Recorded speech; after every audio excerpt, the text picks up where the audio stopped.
I never thought I'd be hosting a podcast, but we are going strong. Today is a great time for you to get your message out there. And guess what? It's not that hard. Find the right partner. For us at the XM Podcast, that was Buzzsprout. Buzzsprout gets you listed in all the major podcast directories like Spotify, Apple Podcasts, and more. Follow the link in the show notes and let Buzzsprout know the XM Podcast sent you. Get a $20 credit after your second paid invoice. It really helps support our show. Welcome to the XM Podcast. Here is your host, mental health therapist, Matthew Knabe. I am very hard on myself, dealt with severe anxiety. And it made me feel like a monster. I didn't have the energy to care. There was just nothing more but to face what I had been running from. I'm already an anxiety-filled mess. It's just love. Like, it just goes back to love. Well, we have a great show on the XM Podcast. Today's show is going to be a little bit different from our usual format. You see, I was asked by my pastor to be a guest on their podcast called Redemption Unscripted. And the topic we discussed I thought was so important, I actually asked them if I could post the interview on our pod. So on this podcast, Pastor Rick is the interviewer, and his wife Shannon and I are the interviewees. And Shannon is a life coach, and obviously I'm a mental health therapist, and we discuss the truth about narcissism, what it really is and what it isn't. See, the word narcissism has become a buzzword, and we often use it incorrectly. According to Psychology Today, true pathological narcissism is rare, affecting only around 1% of the population. But this word has been used to describe countless blanketed populations of people. So I really hope you enjoy this conversation we had on the Redemption Unscripted podcast. So let me tell you who's on mic here. We have Matt Knabe. Matt, welcome, brother. Thanks for having me. I'm very excited about this. I'm really glad you are here. Tell us your credentials beyond guitarist. So I am a mental health therapist. I'm a licensed professional counselor. I work for a nonprofit ministry out of Akron called Emerge. Been there for just over 6 years. And I also do a podcast, which I've had both of you wonderful people on, and have just been in the psychology world going on a little over a decade. So that's some of my credentials. So Emerge is a great ministry. I've actually gone to Emerge for some counseling myself at one point. It is a great ministry. And Matt, you have been a resource to me as a pastor when I have questions in the counseling arena. I call you up. Yeah, those are great conversations. It's really good conversations. And then I call you up when I say, hey, there's a song I want to write. So you are a very talented musician, and our church has been blessed by that for sure. But today we have you in your professional bucket, your expertise there. Yeah. It's funny because I think people who go to our church would be surprised that the guy in the back row who's, slamming his head up and down and rocking out is also a mental health therapist and helping people through those issues. But real excited about our conversation today. Absolutely. Well, brother, I'm glad you're here. And then Matt and I are joined by our best looking staff member at Redemption Chapel, the beautiful Shannon McKee, my wife. But you are not here today because you're my wife. You're not here today because you are on our staff as our women's ministry director. You're here today because you're a life coach. Why don't you tell us a little bit about that? And Shannon, welcome. Well, thanks for having me. I'm glad to be here. I am a life coach. I got my certification a couple of years ago with a little bit of expertise in the areas of the Enneagram and integrative prayer. So those kind of impact the way that I go about coaching. I do most of my coaching through a ministry here in the Akron area, Free to Be Ministries. So similar in many ways to Emerge, but yeah. So I work as part of that team, and you also take clients directly. I mean, yeah. Matt gave a shout out to Emerge, you gave it to Free to Be, and yet you have your own company. Yeah, I have my own LLC called Art of You, and I coach clients that way. Similar type of thing that I do at Free to Be, but It's just in more creative spaces like the library or whatever, instead of at the offices there. So Okay, so I didn't tell you I was going to throw this at you, but since Matt, you are a licensed counselor, and Shannon, you are a licensed coach. My guess is for a lot of people, they're like, what's the difference? So, what's the difference? we've actually talked about this before. Yeah, you can start, and I think one of the main differences is I don't have the expertise or the ability to diagnose true psychological issues. And so I'm working with people sometimes they've already gone through counseling and then they're coming my way because they want help kind of getting unstuck and applying the things that they're learning. Yeah. So I'm more in that bucket. Yeah, I think coaches and therapists work well together. Oftentimes people get to me with what I would consider clinical issues that need a diagnosis. Oftentimes when I work through that with a client, I then partner with a coach because then there's some resourcing and life things that I think coaches have a better grasp on than maybe some of the more trauma-focused stuff that I would be doing. The therapies in my world are very much like EMDR. You know, we're going after memories, a lot of past stuff. And therapists will do a future-oriented stuff, but maybe not as much as like a coach's role in getting somebody moving forward after they've been able to clean up their past. So you're setting up there that therapists deal a lot with the past. Correct. Not exclusively. We don't want to overstate that. Whereas coaches will deal a lot with the future. Not exclusively. We don't want to overstate that. But that's interesting.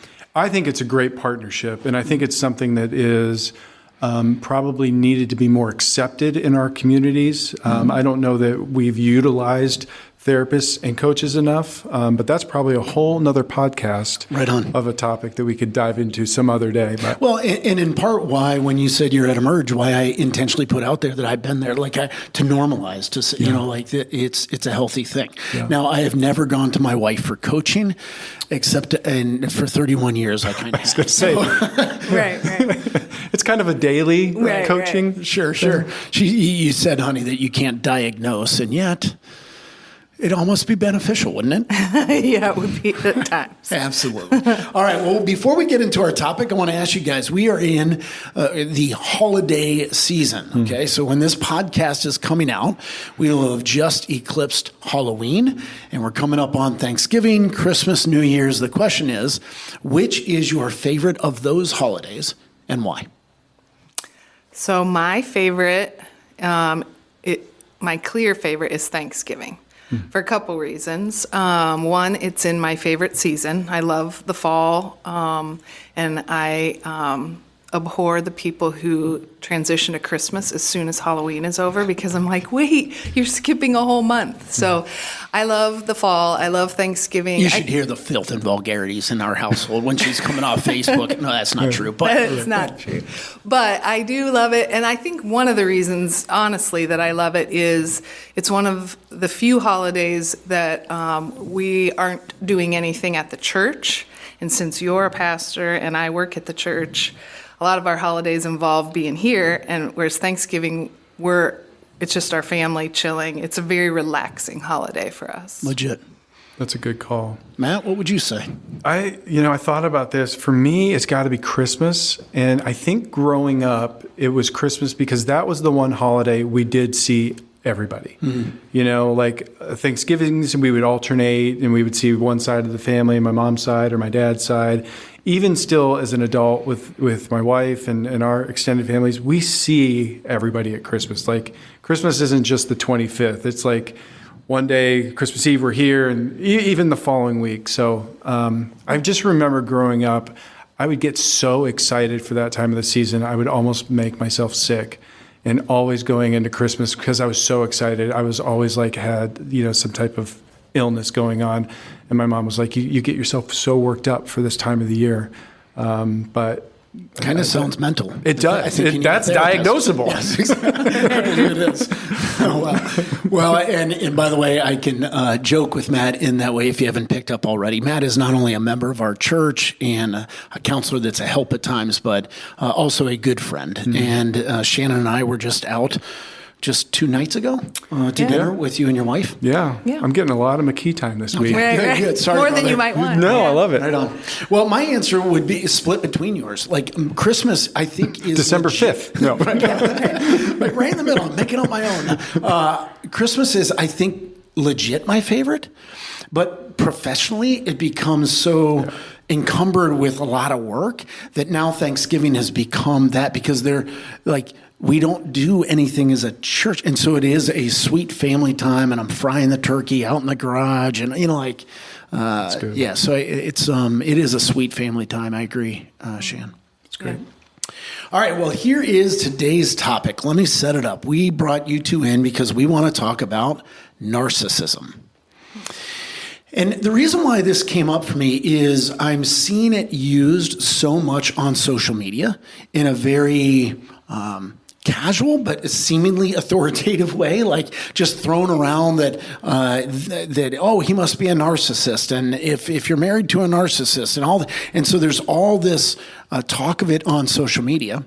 As well, I have encountered it in my office at times when, as a pastor, meeting with somebody who has perhaps been counseled by another or something like that, and narcissism flows into usually that person's accusation against their spouse, and it really just puts in a complete freeze on progress. And so I've noticed this starting to happen more and more. And so I went to Austin and Pastor Austin, Pastor Austin runs our podcast. And I said, hey, I think it would be interesting to do a podcast about narcissism, but we're going to have to bring in some people who have some more credentials in this area. Mm-hmm. Hence why we wanted to sit down with you too. And so I'm seeing a problem in how narcissism is understood or misunderstood and how it's used in our culture.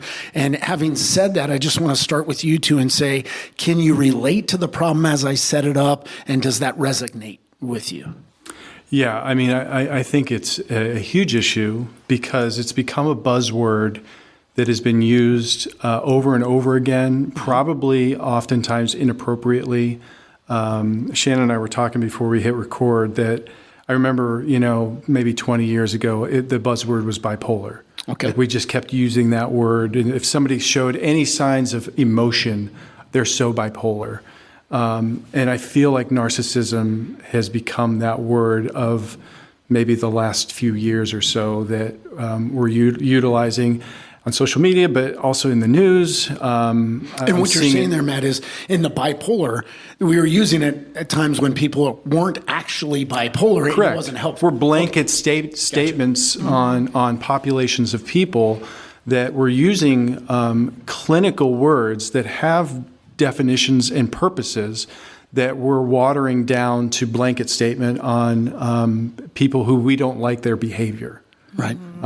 So there's for me, I similarly to you, I would say probably in the last 3 or 4 years, in the clinical office that I have, that word comes up more often than it did prior.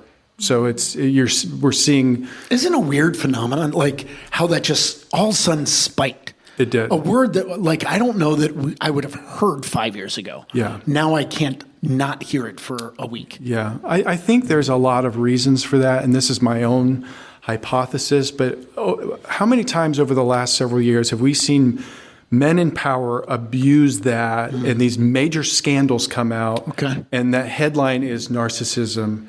And all of a sudden now we're taking that word and we're bringing it into every marriage and we're bringing it into every situation with our boss that we don't like or a pastor that feels like, whatever. Whoa, back up. Yeah. But I mean, I'm looking at see that you just gestured at me when you said that. Right. I wasn't trying to diagnose here. No. But I mean, I do think because how many issues have come up of late over the last 3-4 years, documentaries, podcasts, so many things have come out of people in power who are abusing other people, and then that word has been extrapolated from those headlines. So, Shan, do you resonate with all that? I mean, Yeah, I really do. I mean, I think there's legitimate pain points that people have had with people in power where they have felt unheard or undervalued or whatever, and so they are looking for a quick way to just blame that or to label that instead of delving into actual relational healing sometimes in those situations. So I think our political climate has spiked the use of that word. I think it's all over the place, and I think it is used at times in ways that are not helpful to actual healing and growth. All right. And I want to get into talking about that, like times when it is not helpful. But I thought maybe first we would start out with clarifying. Okay, so if bipolar means A and not B, well, let's talk about narcissism. What is A? What does it actually mean? What is narcissism in an accurate definition? So rather than just giving you my perspective on it, as mental health therapists, we use a book called the DSM, and that's what we utilize to diagnose. And so, what's DSM stand for? Diagnostic something manual. Yeah. What's the S? I can't remember. Sickness. Yeah. We'll put it in the liner notes. Right. Anyway, the DSM, which we are. I'm just going to read the definition. This is the short criteria, and then there's a bunch of other things. But essentially is a pattern of grandiosity, need for admiration, lack of empathy. That's a key, is lack of empathy. Okay. It encompasses a hunger for appreciation or admiration, a desire to be the center of attention, and an expectation of special treatment reflecting perceived higher status. All right. So that's what the... what should we call it? The diagnostic and I can't even say it. I can't even read it. Diagnostic and Statistical Manual of Mental Disorders. Yes. I understand why you call it the DSM. That's I right. forget the name. That's is a mouthful, man. Yeah. The DSM. Okay, so that's the technical DSM definition. How would you guys put that into layman's language if you were to paraphrase that? Well, we were talking a little bit even before we hit record that there's that technical definition of it, and then there's a spectrum of behaviors that fit within that, some more severe than others. So I think most people, when they think of someone that is a narcissist, they think of the grandiose, need to be the center of attention type of person, and so they label that person a narcissist. I think the problem, even as I read that definition, we live in a culture right now that breeds that. We live in a very self-centered, self-driven, it's about me culture. And so by nature, we are living in a culture that breeds narcissism. And so I think we're seeing more narcissistic type personalities. I'm not saying diagnosable personality disorder, but as Shannon said, I believe it is a spectrum because I believe most people have some narcissism in them. Okay. Most of us deal with that, and most of us are fighting against some of that on a regular basis. And that we can call that ego, you can call that, our sinful nature, whatever it may be. But there are things I think sometimes, and maybe we'll get to it later, that could be a little bit advantageous about having some of those traits as well. It's just not all negative. Mm-hmm. Mm-hmm. Well, and you even said sin nature, and that's how it strikes me as a pastor. I think if what it is having an overt self-focus and self-interest, I think that started in the Garden of Eden and has been going on in every human being since. So there's a degree to which when I hear that, I go, well, everybody's a narcissist. And yet, everybody's not diagnosable. Right. So what would make it tip the scale into, and maybe I should ask, who can diagnose it and under what circumstance, and what would lead to a diagnosis of this person is a narcissist? Yeah, so to diagnose that, you would have to have, at minimum, a counselor's level master's degree or above, and that would include psychologist, psychiatrist, or just being on Facebook, or People think or apparently everybody everywhere. Right. You don't. Yeah. So you need some. I mean, there's specific trainings in. Like I've been specifically trained in learning how to discern between, because a lot of diagnoses look very similar in presentation. So you've got to be able to discern. Is this bipolar or is this just depression? Like how do we know? Because oftentimes bipolar people who suffer from that, they present more often than not in a depressed state, and you can miss that. Sure, because when they're manic, they don't come in. They don't come in because they're living the high life, and so that's neither here nor there. But really, those are the people that can really diagnose it. The diagnosis comes from when it moves into areas that they are not able to have relationship in 2 or more places. So if they're not able to connect well, have relationship at work and at home and socially, that starts to get into a clinical area where they're seeing adverse responses. So like if somebody comes in, it's like, I'm really thriving at my job. I'm doing really well with my friends, but it's my wife and I that are not really connecting. That's hard for me to get into a personality disorder because it should then persevere other areas. It's going to manifest in all my relationships. Exactly. Okay. The other, I think, the thing that's really, really important, and I share this with a lot of people, and our clinical director and I are actually talking in prep for this, and he and I were talking about for a narcissistic diagnosis, you would see that in late adolescence and early adulthood. So this would be, if you've been married, let's say 20, 30 years, your husband has not become a narcissist in the last year. It's something that should be prevalent and you should have known about well into that dating, because the onset of personality disorders, which is what a narcissistic personality disorder is, you would start seeing that at 17, 18, 19, 20, 21, and it's persistent. It's not something that comes, like our personalities don't come and go. So those things are consistent. If you see something where it's like over the last year, my spouse or my boss or somebody I work with, their behaviors are radically changing, it's probably something else and it's probably not personality. Maybe there's an addiction that started. Maybe there's something else that showed up. Maybe there was a loss of relationship. Maybe there was a trauma. But the idea that a narcissism just kind of shows up, like we had a wonderful marriage for 10 years and all of a sudden he became a narcissist. It's probably not the case. Although, what if I watched a YouTube video, then I can diagnose it? That is true. Okay. Maybe not. In popular culture, that is true. But you joke, but I think that's, I think it's important to take note of that, because I've been in a lot of situations where I will hear someone say, like, well, my counselor said that my spouse is a narcissist. Which is illegal. Yeah. Yeah. I mean, literally, that's an ethical issue. You cannot diagnose somebody who's not in the room. So, yeah. Sorry.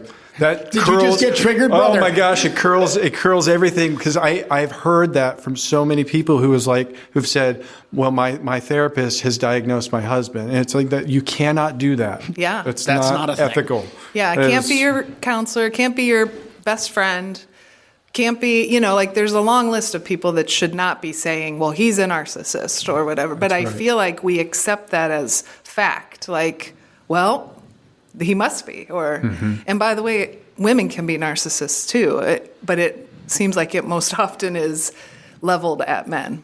Man, that feels true to me, that statistically, when we're talking accurate therapist doing a diagnosis of narcissism, and it's real and it's accurate, I would guess statistically it's more often men than women. Is that true, or is that just pop psycho? I don't know that we have the numbers for that, but my guess would be, because of our natures, I think probably more men maybe fall into that. But like Shannon just said, it's not exclusive to masculinity or femininity.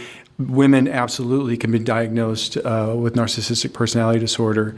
Shannon. I don't think that there's a study that I'm aware of that would say 80% of people diagnosed with some men versus women. I don't know that per se. There might be that I'm just not aware of it. Well, this has been really helpful to bring in some of your expertise to kind of get the accurate definition and how you cannot diagnose it.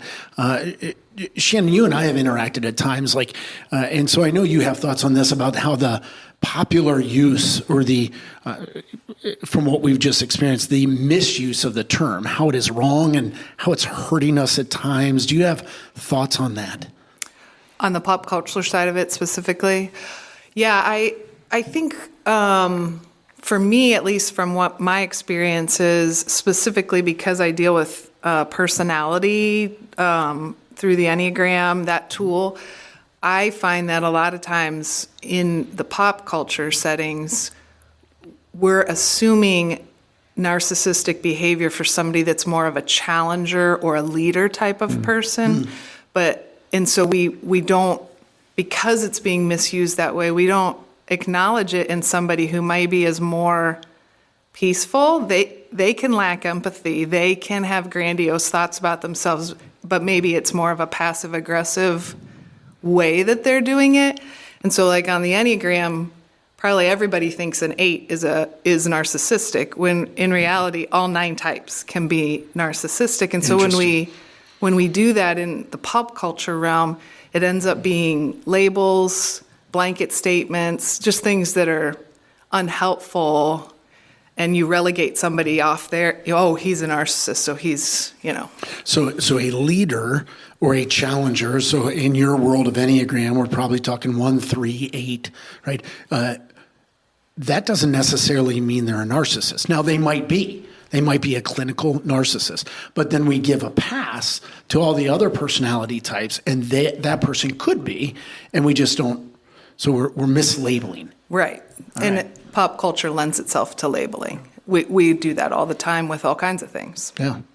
Any other way you think it's hurting us? It's unfair. Okay. It's not kind. There are narcissists out there, so that's why this word exists.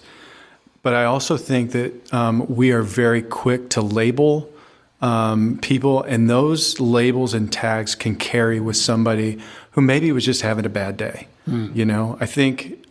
I think it's a human nature thing to want to put people in a quick box, but these terms, they carry heaviness.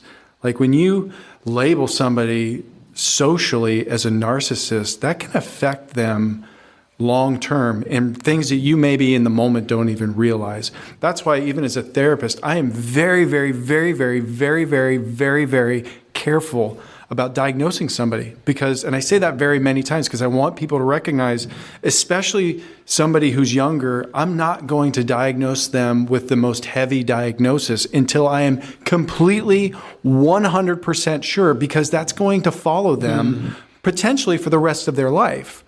And that's... Which means they could live down to it. For sure. Okay, you gave me this label. Now that's who I perceive myself to be. They could lose job opportunities. They could lose potential relationships. I mean, there's all kinds of things. And narcissism and the word we're using, this is not a light term. I mean, this is not, this guy's a jerk. This carries a lot more weight than that. Like, we all can be in moments a jerk. I'm sure, you can ask my wife, I'm sure I've been a jerk. But narcissism is a heavy diagnosis that I don't think should be so loosely used. For example, like I said earlier, bipolar when you work with somebody who suffers from bipolar, that is a very, very difficult diagnosis to live with. And those people really struggle. And when we use a word and it's like, oh, he's so bipolar, I think it's rude to say that in front of somebody who might be suffering from bipolar, who's like, oh, we're just throwing something around. And it's a prison that I live in constantly. It's the same thing, we do the same thing with OCD. I have clients that they are trapped in a home and they suffer from OCD. And then I hear people like, oh, see my desk, it's so clean. That's my OCD. These are serious diagnoses that I don't think should be taken lightly. Yeah, in my world, that's hit before when the term abuse is used so broadly, when everything's abuse, then nothing's abuse. And yet somebody is actually experiencing real abuse, and it's so hurtful to her or to him, usually it's her, but that we use that term that she's dying with so casually. Yeah. And we're doing that with narcissism. Yeah. And I will always ask clients to define that. When they use words that are clinical, and I would consider abuse to be in there. If somebody says, well, I've been abused, I don't assume. I want them to tell me what that means to them, because I've had an array of different definitions of what people think abuse is. The same with narcissism. When somebody brings narcissism up in the clinical office, I'll ask them, well, what does that mean to you? And oftentimes you get all kinds of different answers, and that's me getting feedback to understand, oh, this is what they actually meant. Or maybe it was narcissism. Maybe they are being hurt in a relationship because of somebody who is dealing with narcissistic tendencies of some sort. Well, let me ask you this, because one of the things I think I perceive with the casual use of the term narcissism is that it's different from saying, hypothetically, he doesn't have very good listening skills. Because I know with somebody that doesn't have good listening skills, I can teach them and they can learn listening skills. My perception of the casual use of the term is the idea is attached to it that once a narcissist, always a narcissist, there's no hope. So it's actually a deal breaker. Once I get to the point where I label somebody a narcissist, then I have written off all hope and I can just walk away. Now that's what I think I'm perceiving. How react to that? Is that what you feel as well? I mean, Matt and I were talking about that a little bit. Okay. Just it depends.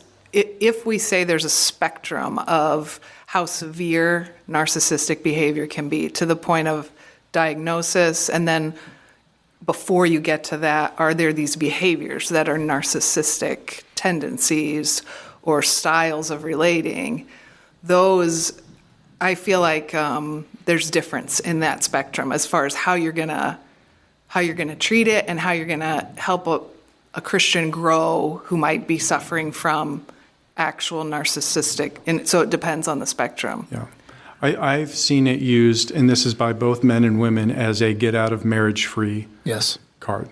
And rather than he doesn't listen, it makes me justified in saying she's a narcissist or he's a narcissist, and therefore that's finality, and I have the right now to leave this marriage, versus trying to justify he doesn't understand me or she doesn't listen to me or respect me. It's a lot harder to walk away scot-free from a marriage. So it becomes a get out of jail free card or a trump card that I can throw on the table. I think so. Like anything else I would complain about in my marriage, we would go to counseling and work on. Yeah. Once I get to throw the narcissism card on the table, that's saying I'm done and I'm justified. Because now I'm in an abusive situation. Yeah, and granted, in your office, I don't think you as much go into the biblical reasons for divorce, but that would not be one of them. Like, I do though. You do? Okay. Tell me more. Yeah, I mean, I would want to know more information because I don't want anybody to be in an abusive situation. Legit. But I also would not excuse that as a response. And I would pull out scripture. Unfortunately, I work at a nonprofit ministry that I am able to do that. I don't work for a state-funded agency that maybe wouldn't allow me to do that. But within my scope of practice, I develop relationships with my clients that they are okay with me sharing things from scripture. I always ask, "Are you okay with this?" And if somebody says no, then I'll respect that. But I wouldn't be shy to say that this is not a biblical reason to leave a marriage. 100%, because we commit to in sickness and in health, and this would be a sickness if it is indeed. Well, but we're already rolling into that. We've been kicking around kind of the popular use, social media, that kind of thing. But I know both of you, I at least believe both of you have probably been in a counseling or coaching setting where this is coming up and it's not helpful. It's hurting the counselee, the other parties involved, the actual process of counseling or coaching. Talk to me about that. Like, how have you experienced it in your professional endeavor?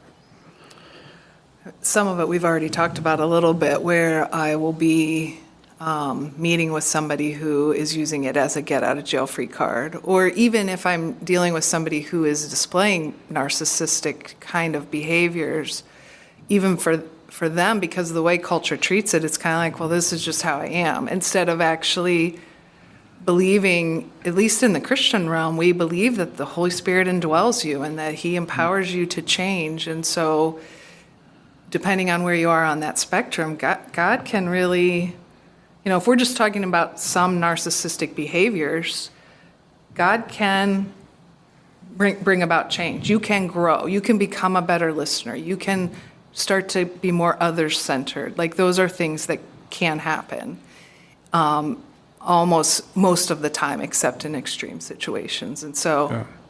I think the other thing, too, to think about, and I don't know that most people would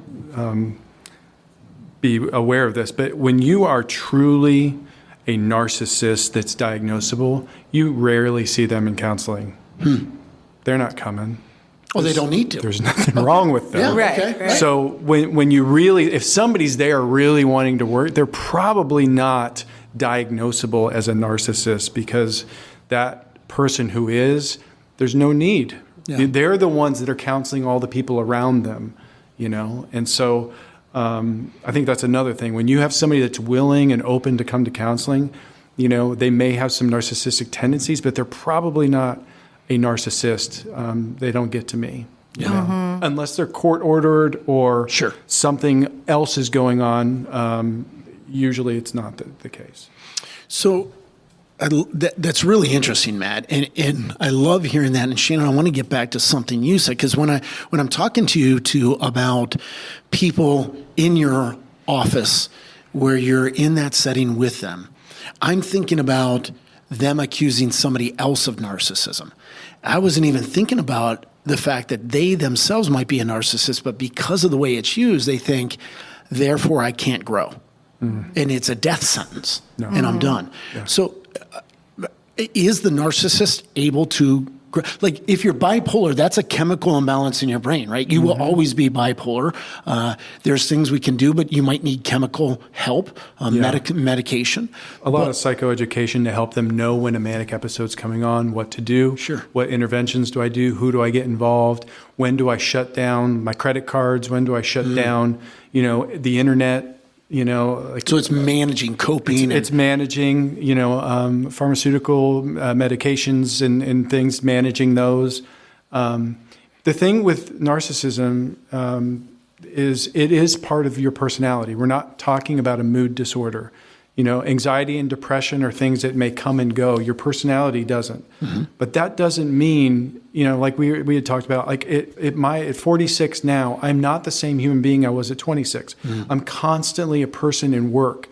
And the thing that God puts on my radar, like I have a lot of guys in my life that are a few years down the road, and I'll be in conversation with them, and they'll be talking about what God's doing in their life. And I'm like, oh man, it's not even on my radar yet. Like, I didn't even think of that, So that means my personality is ever changing, especially when I'm actively pursuing who I am in Christ, and I'm molding that to be more like Him.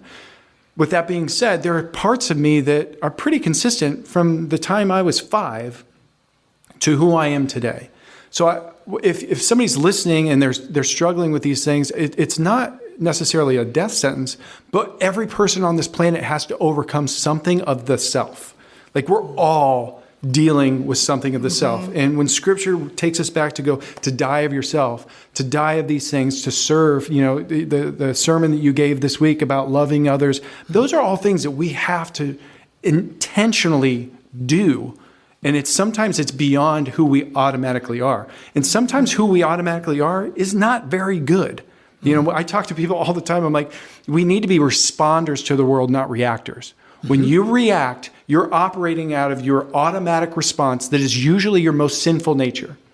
When you respond to the world, we slow down. God, how many times did God say, be slow to anger, be slow to speak, be slow of the tongue? When you're responding, these are going into the Holy Spirit, pausing. I've told my wife this before. I'm like, if I don't respond immediately, know what I'm doing is best for that situation. And I'm taking a moment and I'm going, I'm accessing the Holy Spirit and going, I want to respond to this situation, not react. And that's across the board. That's people who deal with narcissism. That's people who deal with borderline personality disorder. That's people who deal with anger issues. I mean, that's a spiritual wisdom. That's a spiritual maturity. And those are things we can put in practice all the time. And so, Shannon, I've heard you talk about how your personality doesn't change. And what you're saying, Matt, is this is part of your personality. So it's not going away, but you can become a healthier version of yourself. Right. Is that right? Did I get that right? Yeah. So our personality really comes about because we are trying to protect ourselves in the world. And so we have a natural tendency as children, things come at us in the world, we want a way of coping with that or protecting ourselves. And so personality develops different ways for different people as a response to the stimuli around us. And so we all have those, and they're pretty well set by the time we're teenagers. But we can be healthy or unhealthy with those. And so somebody who's displaying narcissistic tendencies or styles of coping, well, that's they're being unhealthy in their ways of dealing with it. But almost always, there's something under the surface that we were longing for when we were kids, in identity or in response from other people that we didn't get. And so, like, it's kind of like the iceberg where there's what you see on top, but then there's all this stuff underneath. And so a lot of times there's shame, fear, and anger underneath, and sadness about the way the world is. And so we're all just using different mechanisms to cope with all that shame, fear, sadness, and anger that's beneath the surface. And it's usually lies that we've believed somewhere along the way. Yeah. And the other thing too, I think, the enemy would love for all people to be narcissists. It just moves us away from being selfless and serving God. And when you look at, and again, I don't mean to always go back to culture, but it's like, you can see over the last 20 years, it's like when reality TV hit, all of a sudden, I think everybody realized, I can be famous. I don't have to be an unbelievable actor or musician. I can just get on the show, And in my world, I work with a lot of young adults and teens. And I'll always ask, so what would you like to do after high school or college? Everybody wants to be famous. Like, nobody wants to work real jobs. Be an influencer. Exactly. So, because you said reality TV, but then come along with YouTube and TikTok. Exactly. And it's like, there's a certain point, there was a musician friend of mine who was very successful, and this was in the late 90s, early 2000s. He goes, Matt, we're moving towards a place where there's going to be more people who want to be famous than there are people that can actually buy the stuff the famous people are selling. And that's kind of where we've gotten. Like, everybody wants to be a gamer and a YouTuber and all of these different things. And that's very narcissistic. Sure. It's like, it's about, I want to be famous. I don't want to work a real job. But, and so, again, our culture is being bent that way. And we're seeing people become extremely famous. And I don't know why. Why are you even there are famous? times where I'm like, this person is massively famous, but I'm not sure what they did to get there. Where when I was growing up, it was like Eddie Van Halen. He's an amazing guitar player. And it's like, wow, look at this guy. And then, now it's like you just have to be pretty or have to know the right people or be in the right spot, It's a cardboard facade. There's nothing behind it. Where Van Halen was such a good guitarist, that led to his fame, but now it's fame for fame's sake, which feeds it. So you're talking about something that's gone on culturally. Both of you talked about stuff in the political realm, and so it seems like, on the one hand, we do have a very problematic understanding of narcissism that's inaccurate and unhelpful. On the other hand, it seems like we do have a growing problem in our culture. So let me kind of steer us towards what's the upside of this? Like, how has our understanding of narcissism actually grown in a good way that is helping us? And what do we need to, I'd love to hear from you too, what do we need to be aware of to grow? So I think this has been a problem for generations, for a very long time. We are now talking about it. I think there's a better understanding and being able to see it. I think a lot of people have been hurt by people in power who have probably been diagnosable narcissists. So I think, we didn't have conversations like this 10 years ago. So I think that's where we're moving towards, a better understanding, a better awareness. I think that the things that we have to be careful of is utilizing a word when it's not appropriate or proper. Those are things that I think, we need to be careful of. So those are some of the things that I thought. Mm-hmm. Yeah, I think another, a really good upside, I guess that's redundant, but definitely an upside is that we are talking about it, we're recognizing it, calling it what it is when it's the power dynamic that has been going on in America for a long time, but it's a lot more, we're able to call it out a little bit quicker now, even if we're not using the term narcissism, but we're still saying like that person is unhealthy. I think it's especially helpful in the church to recognize when a leader has gone rogue and they are using their spiritual authority to speak for God. Like that can be a real high for a true narcissist. I'm speaking for God, but for just a guy who wants to lead his church well, I think that being aware that he could go that direction is an upside of the it is a check on the abuse of power, which is so prevalent in our world and has been for a long time. So it is a good check on that. Let me ask you this. I want you to imagine as you speak into the mic, on the other end of that is a pair of ears that belongs to a person who is either tempted to use the term narcissism to describe someone in her or in his life, or already has. And speak into that person's life. What would you say to that person that is tempted to or has been using this term, perhaps inappropriately? I think when you look at Scripture, God always turns it back to matters of the heart. And I would ask somebody to look in their heart and find out what their motivation is. If it's self-serving, if you're utilizing that word because you feel like this is an easier out, that's probably an inappropriate use of that. And the thing is, you got to be really honest with yourself. Because I think a lot of people do believe their own lies. And I think that's a major issue that we all face. But I want you to think about the man or the woman that is in a abusive relationship with a narcissist.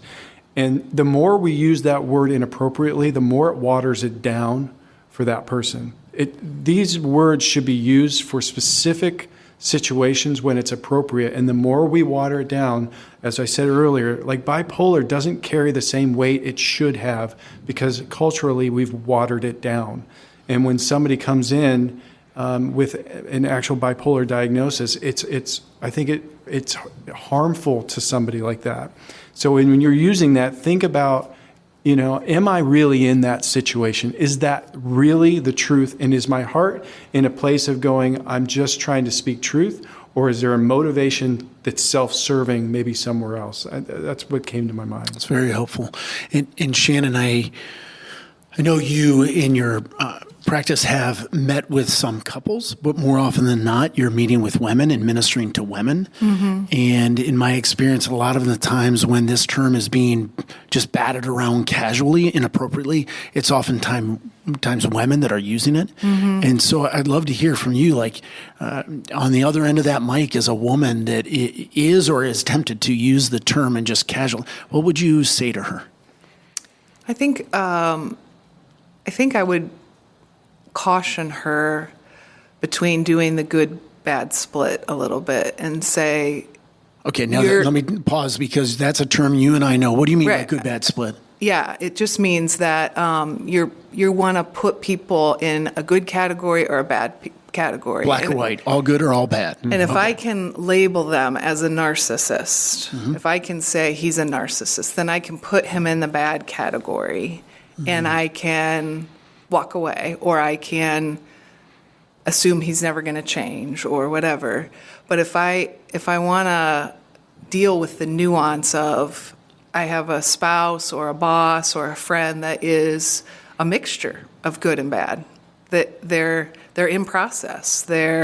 Sometimes they do display some really selfish tendencies, but they also have some really sweet, beautiful moments to them too. And so I think that our tendency to want to, he's all bad or all good, can really circumvent real healing in relationships. And so I would just encourage caution about that. Yeah. Yeah, I know in my life,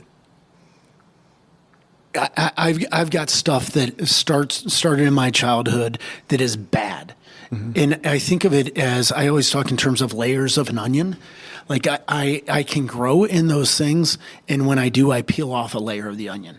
Mm-hmm. The problem is I have the rest of the onion. It's still there. So I'm growing, but it's still there. Yeah. And what I'm hearing from you guys is that narcissism, it because of it's part of your personality, until you go home to glory, because then we get glorified bodies, we're going to be free of that. But until that point, it's going to be there. Mm-hmm. And you can grow. Mm-hmm. So that we'd say to the narcissist, and the person dealing with the narcissist, we'd say, have hope, and it can grow. Am I hearing you right? Yeah. I think that one of the things that came to mind, too, that I wanted to make sure we added to our talk today is when people misuse the word narcissistic or narcissism, in the DSM, very closely related can be Asperger's or autism. Mm-hmm. And a common feature is the lack of empathy. And so that's another thing that you've got to be so careful, because you're blanket statementing a word, but there are many other issues that somebody may have that's not narcissism but may show up that way. And a lot of times people who suffer from autism don't have the personal connection and can come across narcissistic because they don't connect well, they don't have the same empathy. But those are completely different diagnoses. Sure. They couldn't be more unrelated, but sometimes they show up similarly. And so that's another reason, like, you've got to be really careful of just using that word inappropriately, because you might be dealing with somebody who's suffering from autism, which is a completely different thing, a neurological issue. Well, I'm glad you said that, because I would not have thought that. They present the same in some cases. And yet when I hear so-and-so has autism, how do you feel about that person? It changes completely. Right? You feel compassion and excitement for them, and you want the best for them. Now, same person, that person's a narcissist. Completely different. Right? Isn't that interesting? We want to put that person in the villain category. He's a villain. Right. He's all bad. We can't have any hope or compassion for him because they're beyond repair, and it's not helpful. Yeah. Well, Matt, you said you had something you want to get into the conversation. Before we close up, are there any other thoughts that the two of you have on this subject and this topic that can help us?